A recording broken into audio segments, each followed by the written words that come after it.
कल तक कुछ लोग मोदी को गालियां दे रहे थे और कह रहे थे कि मोदी पाकिस्तान पर कोई कार्रवाई नहीं करता, उसे पाकिस्तान से जंग लड़कर मुंह तोड़ जवाब देना चाहिए। लेकिन जैसे ही मोदी ने पाकिस्तान के खिलाफ युद्ध छेड़ा तो वही लोग मैदान में आ गए और ये कहने लगे कि युद्ध क्यों हो रहा है, युद्ध को तुरंत रोका जाना चाहिए, डीएस्केलेट किया जाना चाहिए।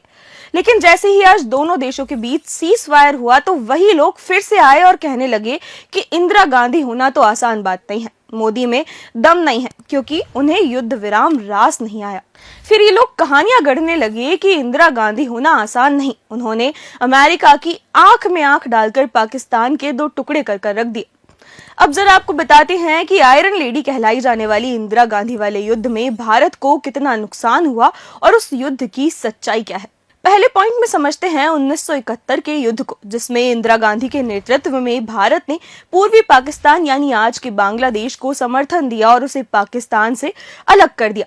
लेकिन मूर्खता देखिए कि जो देश कुछ दशक पहले ही हमारे भारत से तोड़ा गया था, इंदिरा गांधी ने उसे फिर से भारत में शामिल करने की बजाय एक और नया इस्लामिक देश, पड़ोसी देश बांग्लादेश बना डाला, जहां आज हिंदू जेनोसाइड का अभियान चलाया जा रहा है और चुन चुनकर हिंदुओं को मारा जा रहा है।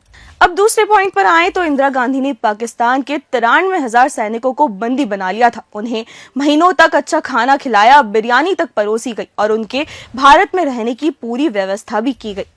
अगर कोई समझदार नेतृत्व होता तो 93,000 सैनिकों के बदले भारत अपना वह क्षेत्र वापस लेता जिस पर पाकिस्तान पिछले 70 साल से कब्जा किए हुए है। हम बात कर रहे हैं पीओके यानी पाकिस्तान ऑक्यूपाइड कश्मीर की, जिसे ना तो इंदिरा गांधी ने कभी वापस लिया, उल्टा उनको आराम से देश में पनाह दी, अच्छा खाना खिलाया और बिरयानी परोसी, फिर बिना किसी शर्त के उन सैनिकों को वापस पाक भेज दिया गया। यही नहीं, उस युद्ध के दौरान भारतीय वायुसेना के 54 जवानों को पाकिस्तान ने बंदी बना लिया था। कहा जाता है कि इंदिरा गांधी उन्हें कभी वापस भारत ला ही नहीं पाई। इंटरनेट पर जानकारी मौजूद है कि वो जवान करीब 40 साल तक पाकिस्तानों की जेलों में रहे और उन्हें यातनाएं देकर मार डाला गया।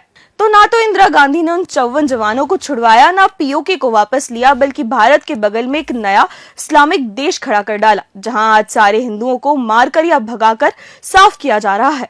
अब आप ही बताइए, इंदिरा गांधी आयरन लेडी थी या कुछ और।